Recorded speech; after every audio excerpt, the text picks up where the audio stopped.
Everyone has experienced this dilemma: school, graduation, university, graduation. Something happened, bam, you're a successful, famous billionaire, or a successful engineer or doctor, whatever. The key word is successful. But then the question appears: how am I gonna achieve this? Well, luckily for you all, I have the answer. And the answer is you'll never know. And it's totally fine, it's just the fact that you don't know the way you're gonna accomplish the goal, even will you accomplish it at all. I'm not into the Ukrainian education system. To my mind, it's a little outdated in case of the relevance of information and overall teaching techniques. And I have always thought that I would go to university just to get a diploma. But deep in my mind, I hated the idea of sitting every day for hours just for a piece of paper. So in the 10th grade, I decided to apply to the FLEX program, an exchange program to live and study in the United States for a year, and then apply there to universities. Unfortunately or not, I got rejected from FLEX, but the thought of applying to American unis hasn't faded. But my problem was that I had wasted a significant amount of time thinking that I didn't know anything about the application process and how to become their type of teenager. And in the very beginning, when I supposed to be motivated, inspired, and all that ready to plunge into work, I was terrified and exhausted of only thoughts about it.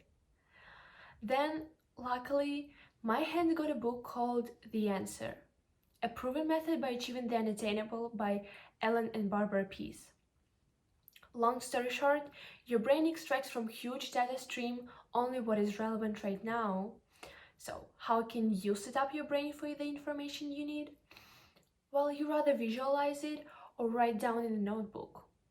Both works fine. I personally opted for the second option, and the day I wrote down my goal, I started seeing advertisements of important programs, TikToks with useful information, and met people that helped me. It came from nowhere. Well, they're not particularly from nowhere. Shout out to Facebook and Google, which are no way spying on us. So, write down your goal with details and time frames in a positive way, without any negative words. Why without them? Well, when I tell you, don't think about an elephant, what do you think about? Right, elephant. So you see, our brain does not respond to the particle no, so try your best to avoid it while setting up your goals. The thing is, we're talking about major goals here that takes us years, some of them even decades, and one of the crucial things is not to give up in the middle. In my situation, I got rejected in all 6 programs I applied for, my extracurriculars weren't diverse, and most importantly, I didn't have a plan. All these things pressured me, and I woke up and thought maybe it would be easier for me to give up. But I knew the reason why I want to go to US universities. I want to immerse myself in a global community with diverse interests, cultures, beliefs. I want to get high quality education and then enforce that knowledge in Ukraine and then around the world.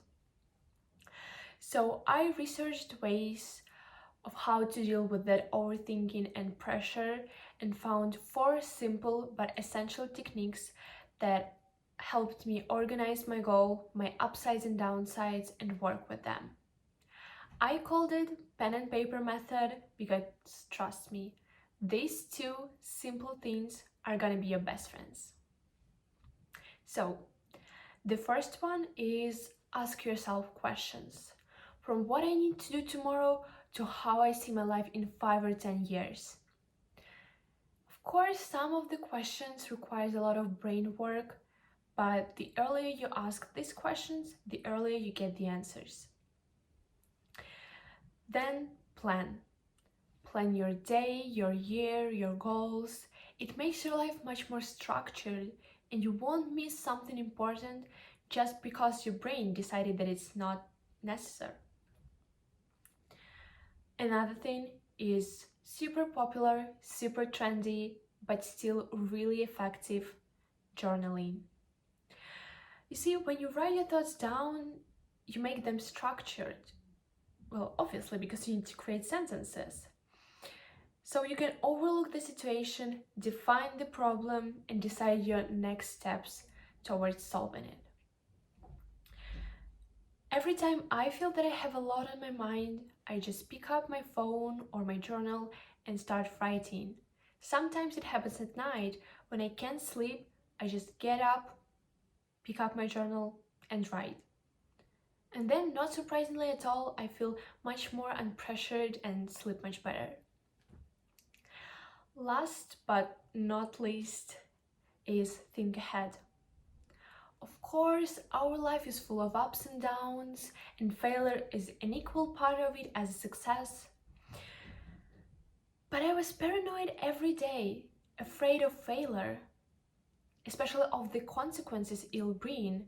So what I did to fight that thoughts and anxiety, I wrote down every possible outcome from my situation, from the best to worst, and possible next steps. For instance, if I don't get into my dream university on bachelor program, I will still apply for master's program, or I will work in my field and then maybe start my own company. So basically, I have my plans A, B, C, D, and E, which gives me a safe feeling. So today I have gotten the program I wanted. I found my passion, I know my further steps no matter the outcome, and I learned how to avoid useless overthinking. Of course, it has been a long journey and it's not over yet, but those steps facilitated my life daily. It helped me, and I'm sure they'll help you. So, accept the fact that you will see how it turned out only at the end of the journey and just work towards your goals. Again, it's not about miracles, it's about daily work. As Michael Phelps, one of the most decorated and successful Olympiads, said, I think goals should never be easy. They should motivate you to work, even if they're comfortable at the time. So go for it, and trust me, it'll worth it. Thank you.